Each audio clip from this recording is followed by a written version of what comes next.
Baik, Assalamualaikum warahmatullahi wabarakatuh. Perkenalkan kami dari kelompok 2 Mini Riset akan memaparkan terkait proposal kami. Di sini ada Robi Sosisardi, Waya Shirley Amri, Wahlul Uqdata Milisani Yafqahu Qawli, Amma Ba'du. Pertama-tama, marilah kita panjatkan puji dan syukur kehadirat Allah Subhanahu wa Ta'ala karena atas berkat rahmatnya kita dapat berkumpul pada pertemuan kali ini. Terima kasih kepada Bapak Saifuddin Rahmatullah MSI selaku dosen pengampu mata kuliah analisis bahan makanan. Oke, baik. Mungkin selanjutnya ada terkait proposal penelitian yang berjudul analisis kadar gula reduksi pada madu asli dan madu campuran dengan metode Loop Score. Boleh di next.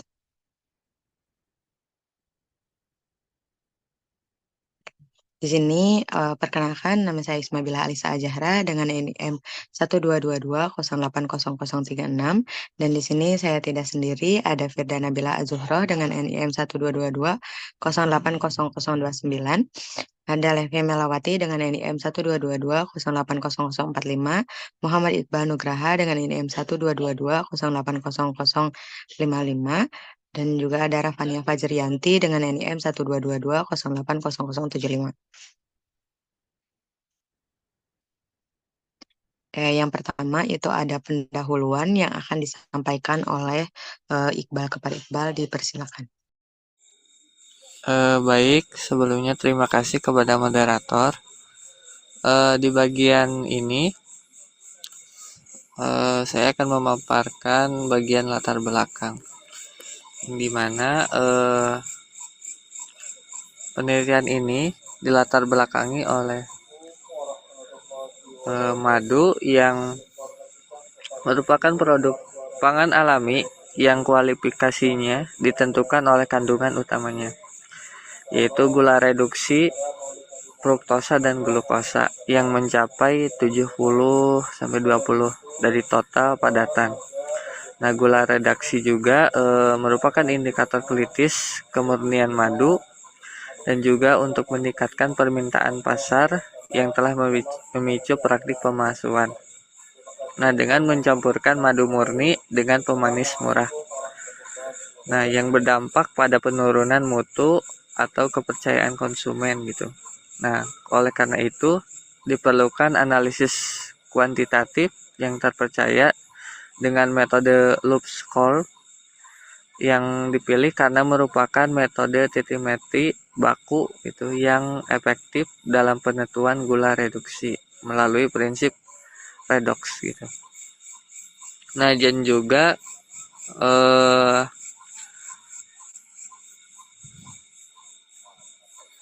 prinsip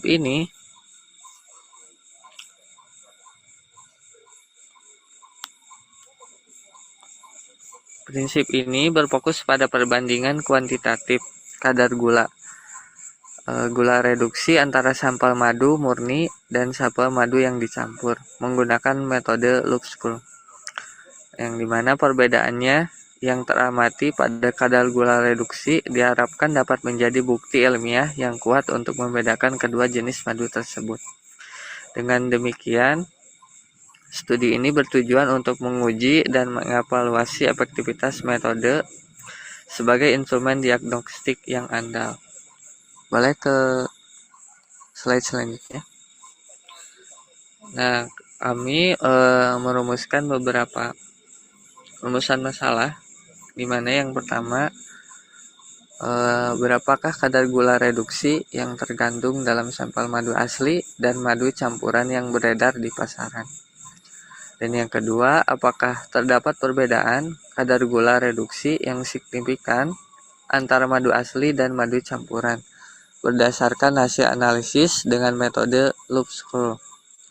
Dan yang ketiga, bagaimana efektivitas metode Loop Score dalam membedakan madu asli dan madu campuran. Boleh slide selanjutnya.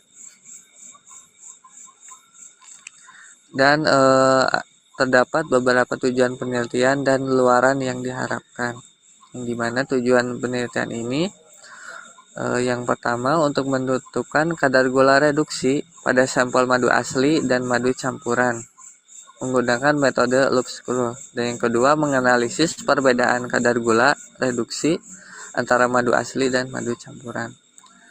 Yang ketiga, mengevaluasi kemampuan metode loop screw sebagai alat diagnostik untuk identifikasi kemurnian madu. Dan luaran yang diharapkannya yaitu mengetahui kadar gula reduksi pada sampel madu asli dan madu campuran. Dan juga diperoleh perbandingan kadar gula reduksi antara madu asli dan madu campuran. Dan yang ketiganya, publikasi ilmiah dalam jurnal atau seminar nasional. Boleh slide selanjutnya. Nah, di mana harapannya dari penelitian ini untuk manfaat. Nah, hasil penelitian ini diharapkan dapat memberikan informasi ilmiah kepada masyarakat mengenai potensi kontribusi terhadap peningkatan kualitas madu yang dikonsumsi khususnya di Indonesia, dengan memberikan informasi yang akurat mengenai perbedaan kadar gula reduksi antara madu asli dan madu campuran. Selain itu, penelitian ini juga dapat memberikan kontribusi bagi pengembangan ilmu pengetahuan di bidang analisis pangan, serta mendukung perumusan kebijakan terkait perlindungan konsumen dan pengawasan mutu madu. Mungkin sekian yang bisa saya sampaikan, selanjutnya dikembalikan lagi kepada moderator.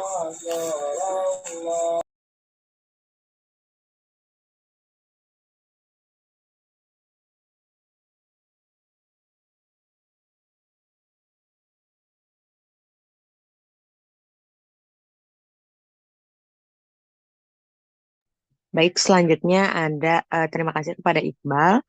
Selanjutnya ada metode penelitian yang akan disampaikan oleh Levi. Kepadanya disilakan.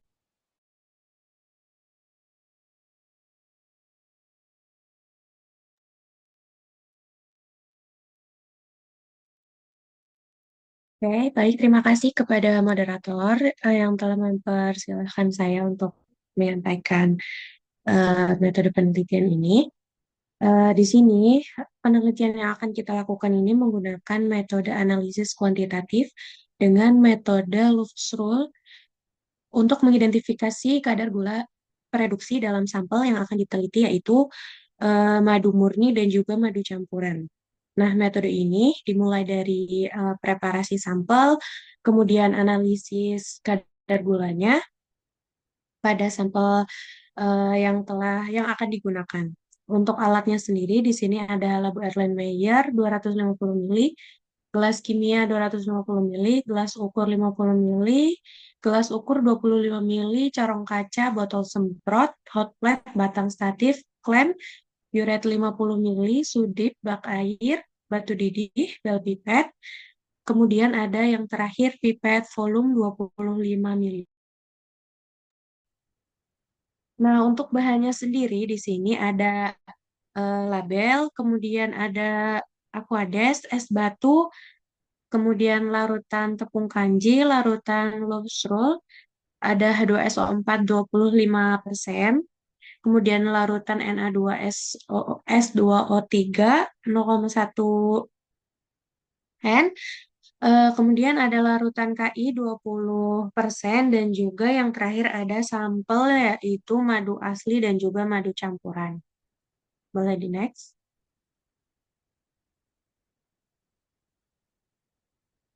Oke, di sini ada cara kerjanya yang akan kami lakukan, yaitu yang pertama larutan sampel yang sudah dipreparasi ini dipipet 10 ml, kemudian ditambahkan 15 ml aquades dan 25 ml larutan loeff's rule. Nah, larutan sampel ini kemudian dipanaskan terus-menerus selama 10 menit. Kemudian diangkat dan didinginkan dalam bak air berisi es. Kemudian setelah larutannya dingin, akan ditambahkan 10 ml larutan KI 20% dan juga 25 ml larutan H2SO4 25%. Kemudian larutan akan dititrasi dengan larutan natrium tiosulfat 0,1 hingga terbentuk warna kuning muda dan ditambahkan indikator larutan kanji 0,5% sampai terbentuk warna biru. Dan selanjutnya akan dititrasi dengan natrium thiosulfat 0,1 N lagi sampai warna biru pada si larutannya itu akan hilang.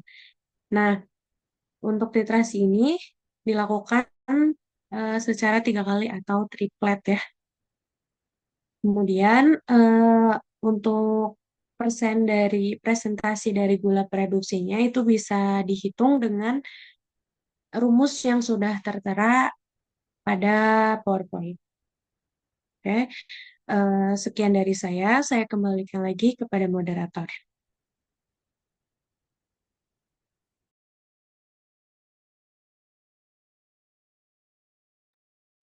Baik, terima kasih kepada Levi. Selanjutnya ada tinjauan pustaka yang akan disampaikan oleh Firda. Kepada Firda disilakan. Baik, terima kasih. Untuk di jawaban pertama, pustaka yang pertama ini adalah madu, di mana madu ini secara definisi adalah cairan alfa dari bunga, sekresi tumbuhan, atau ekskresi serangga cairan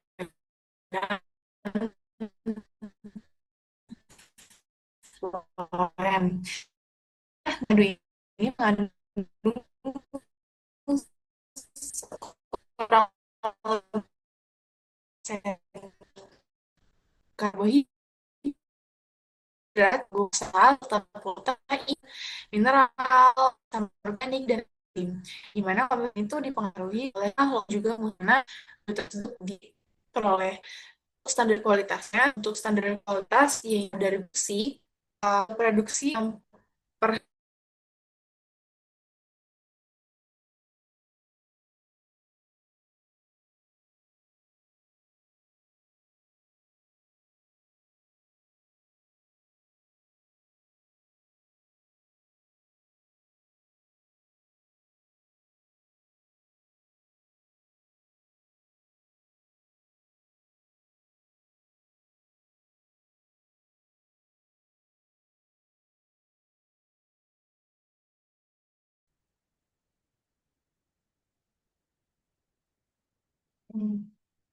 Baik, terima kasih.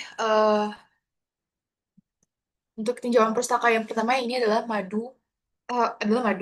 Di mana secara definisi menurut SNI ini adalah cairan alami manis hasil lebah dari nektar bunga, sekresi tumbuhan atau ekskresi serangga penghisap cairan floem.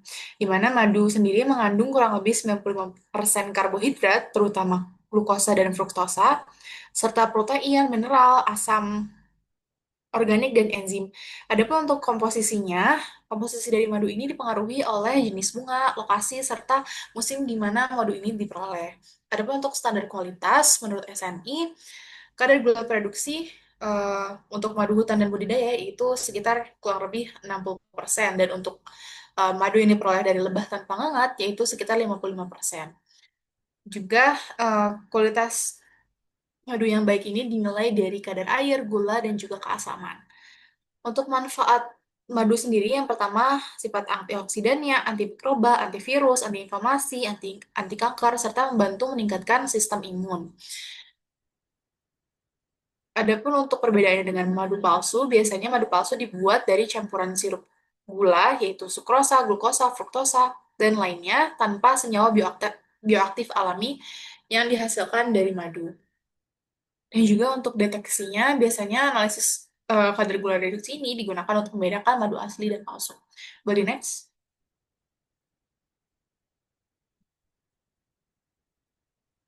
Yang kedua ini ada gula reduksi, di mana gula reduksi adalah gula yang memiliki gugus aldehid atau keton bebas sehingga mampu mereduksi agen pengoksidasi. Contohnya ini glukosa dan fruktosa sebagai komponen utama madu murni. Dalam madu murni biasanya ada sekitar 60-70% dari total gula. Peran penting dari gula reduksi ini sendiri yaitu yang pertama menentukan kualitas dan kemudian madu itu sendiri. Kedua yaitu mempengaruhi rasa manis, kekentalan, serta sifat kristalisasi dari madu tersebut. Boleh next?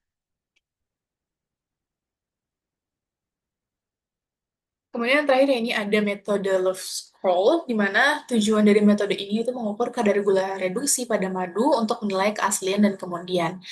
Dengan prinsip kerja ini gula reduksi itu, prinsip kerja dari metode ini, gula reduksi dalam metodenya, gula reduksi mereduksi ion Cu2+ menjadi Cu2 yang dihasilkan dari endapan merah bata dalam suasana alkali. Kemudian jumlah Cu2+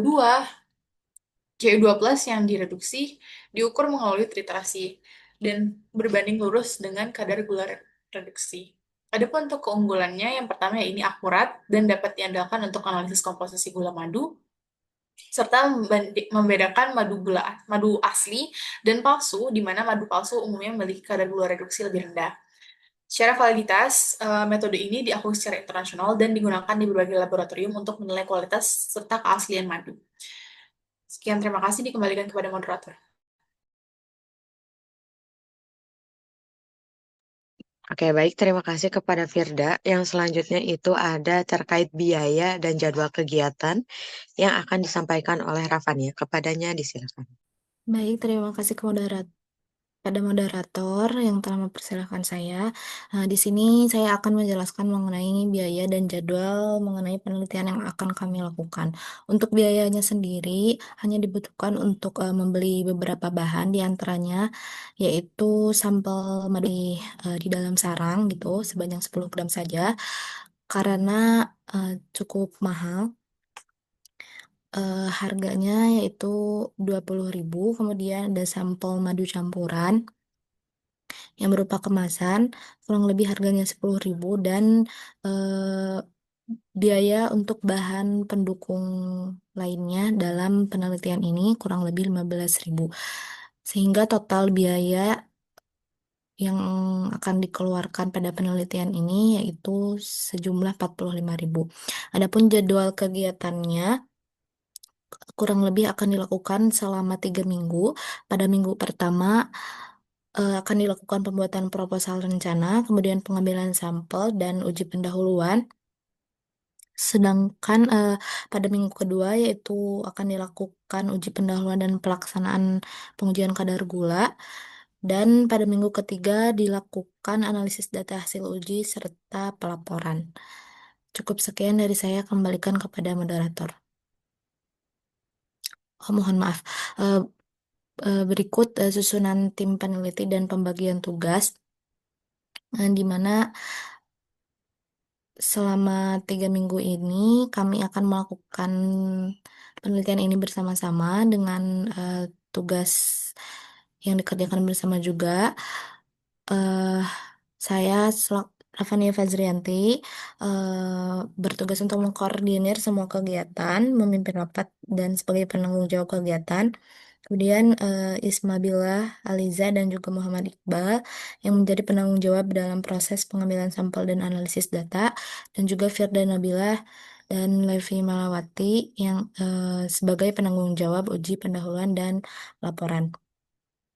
Kemudian pembuatan proposal akan dilakukan oleh semua peneliti, pembelian sampel akan dilakukan oleh Rafani Fazrianti, persiapan alat dan bahan akan dilakukan oleh Ismabillah dan Muhammad Iqbal, uji pendahuluan oleh Firdan Nabilah dan Levi Melawati, pengujian kadar mohon maaf kadar gula akan dilakukan oleh semua peneliti, dan pembuatan laporan pun akan dilakukan oleh semua peneliti. Sekian dari saya, kembalikan kepada moderator. Baik, terima kasih kepada Rafania dan terima kasih juga kepada teman-teman semua atas pemaparannya. Mungkin untuk pemaparan terkait proposal mini riset dari kelompok 2 sudah selesai.